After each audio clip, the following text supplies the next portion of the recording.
नमस्कार दोस्तों, दिल्ली समाचार में आप सभी का स्वागत है। अगर आप दिल्ली की हर रोज की बड़ी ताजा खबरें जानना चाहते हैं तो वीडियो को लाइक और चैनल को सब्सक्राइब जरूर करें। दिल्ली एनसीआर में बारिश बनी आफत, NH9 पर लगा भीषण जाम। दिल्ली एनसीआर में आज सुबह से बारिश हो रही है, जिससे लोगों को गर्मी से राहत मिली है। मौसम विभाग ने सोमवार के लिए भी हल्की से मध्यम वर्षा का येलो अलर्ट जारी किया है। रविवार को दिल्ली का अधिकतम तापमान 35 डिग्री सेल्सियस रिकॉर्ड हुआ। बारिश के कारण दिल्ली एनसीआर के मौसम में बदलाव आया है।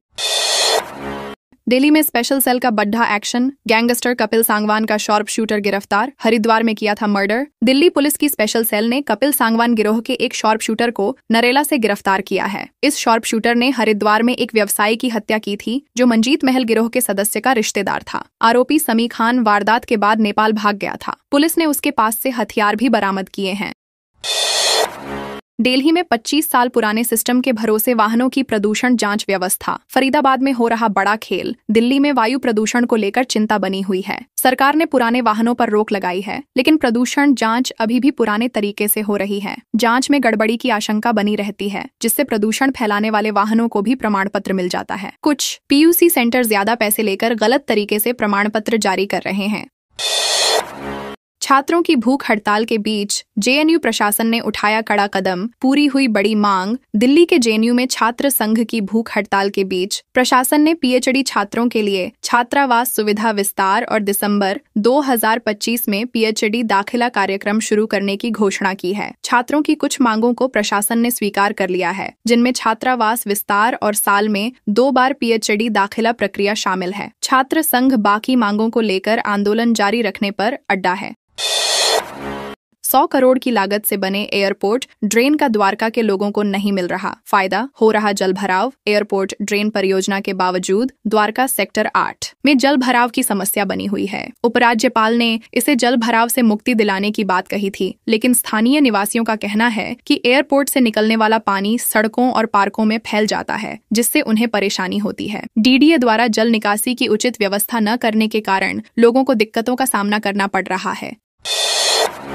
DTC पर जमीन अतिक्रमण करने का आरोप। नजफगढ़ में तालाब की 30.5 बीघा भूमि पर बना डाला बस टर्मिनल। दिल्ली परिवहन निगम DTC पर नजफगढ़ में एक जल निकाय की 30.5 बिस्वा भूमि पर अतिक्रमण करने का आरोप है। नेशनल ग्रीन ट्रिब्यूनल NGT में दायर याचिका के अनुसार DTC ने इस भूमि पर बस टर्मिनल का निर्माण किया। जिलाधिकारी ने NGT को दिए हलफनामे में इसकी पुष्टि की है, जिसके बाद NGT ने DTC और MCD से जवाब मांगा है और आगे के निर्माण पर रोक लगा दी है।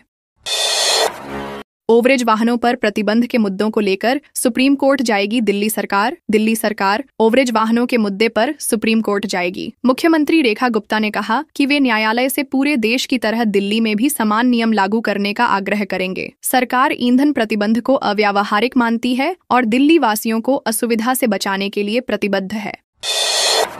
34 घंटे बाद बुझी विशाल मेगा मार्ट में लगी आग, इमारत हुई जर्जर। दिल्ली के करोल बाग में विशाल मेगा मार्ट में लगी भीषण आग को 34 घंटे बाद बुझाया गया। दमक्कल की 50 से ज्यादा गाड़ियों ने आग बुझाने का काम किया। इमारत में कूलिंग के बाद तलाशी अभियान चलाया गया, जिसमें कोई और हताहत नहीं मिला। हादसे में 2 लोगों की जान गई और लाखों का नुकसान हुआ। शुरुआती जांच में शॉर्ट सर्किट को आग का कारण बताया जा रहा है। 94 लाख रुपए सिर्फ शौचालय और स्नान गृह पर खर्च। CM रेखा गुप्ता के बाद अब स्पीकर के बंगले पर कांग्रेस ने उठाए सवाल।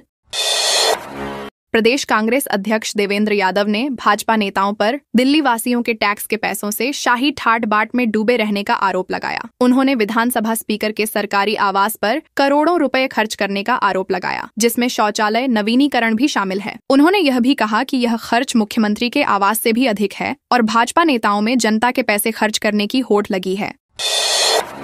इंडियन ऑयल टैंकर से पेट्रोल डीजल चोरी करने वाले गिरोह का भंडाफोड़। दिल्ली पुलिस ने 3 आरोपियों को दबोचा। बाहरी दिल्ली में इंडियन ऑयल के टैंकरों से तेल चोरी करने वाले गिरोह का पर्दाफाश हुआ है। पुलिस ने 3 आरोपियों को गिरफ्तार किया है और उनके कब्जे से चोरी का तेल और उपकरण बरामद किए हैं। आरोपी तेल निकालकर उसे बाजार में बेचते थे। पुलिस गिरोह के अन्य सदस्यों की तलाश कर रही है।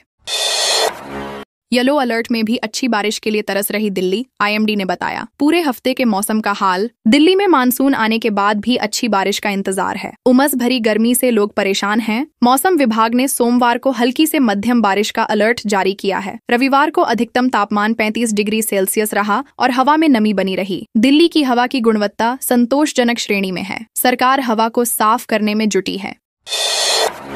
दिल्ली प्रीमियर लीग 2 में सहवाग कोहली की हुई वापसी। दिल्ली प्रीमियर लीग के दूसरे सीजन की नीलामी में कई युवा खिलाड़ियों को बड़ी रकम मिली। विराट कोहली के भतीजे आर्यवीर कोहली को साउथ दिल्ली सुपरस्टार्स ने और वीरेंद्र सहवाग के बेटे आर्यवीर सहवाग को सेंट्रल दिल्ली किंग्स ने खरीदा। सिमरजीत सिंह पर सबसे ऊंची बोली लगी। DDCA का लक्ष्य घरेलू क्रिकेट को नई ऊंचाइयों पर ले जाना है। शादी समारोह में गोली चलाने वाले को पुलिस ने किया गिरफ्तार। पिस्टल और कारतूस बरामद। बाहरी दिल्ली पुलिस ने शादी समारोह में टशन दिखाते हुए गोली चलाने वाले पवन खत्री नामक एक बदमाश को गिरफ्तार किया है। नरेला निवासी इस बदमाश के पास से पिस्टल और कारतूस बरामद किए गए हैं। पुलिस उपायुक्त के अनुसार आरोपी पर पहले से ही कई आपराधिक मामले दर्ज हैं। पूछताछ में पता चला कि वह लोगों में दहशत फैलाने के लिए उसने शादी में फायरिंग की थी। दिल्ली में धूल कम कर रही लोगों की सांसें। इन इलाकों की हालत बद से बदतर। दिल्ली में धूल प्रदूषण एक गंभीर समस्या है जिससे लोगों का सांस लेना मुश्किल हो गया है। प्रदूषण में धूल का बड़ा योगदान है, खासकर बाहरी दिल्ली और यमुना पार में स्थिति बदतर है। विशेषज्ञों के अनुसार धूल से सांस और हृदय संबंधी बीमारियां हो सकती हैं। सरकार ने प्रदूषण कम करने के लिए योजना बनाई है, लेकिन जमीनी स्तर पर काम करने की जरूरत है। दिल्ली भैरव मार्ग अंडरपास को लेकर बड़ा अपडेट। मंत्री प्रवेश वर्मा ने जल्द पूरा करने का किया वादा। दिल्ली के लोक निर्माण मंत्री प्रवेश वर्मा ने भैरव मार्ग ring road T point underpass के निर्माण का निरीक्षण किया। उन्होंने बताया कि इंडिया गेट के पास बन रही टनल का 80% खर्चा आवासन एवं शहरी विकास मंत्रालय द्वारा दिया जा रहा है। बाढ़ के कारण काम रुक गया था, लेकिन अब इसे 8-9 महीने में पूरा करने का लक्ष्य है। दिल्ली हाईकोर्ट ने खारिज की तुर्की की सेलेबी कंपनी की याचिका। दिल्ली हाईकोर्ट ने तुर्की की कंपनी सेलेबी की सुरक्षा मंजूरी रद्द करने के BCS के फैसले के खिलाफ दायर याचिकाओं को खारिज कर दिया है। न्यायमूर्ति सचिन दत्ता की पीठ ने यह निर्णय सुनाया। BCS ने यह कार्रवाई तुर्की द्वारा पाकिस्तान का समर्थन करने के बाद की थी।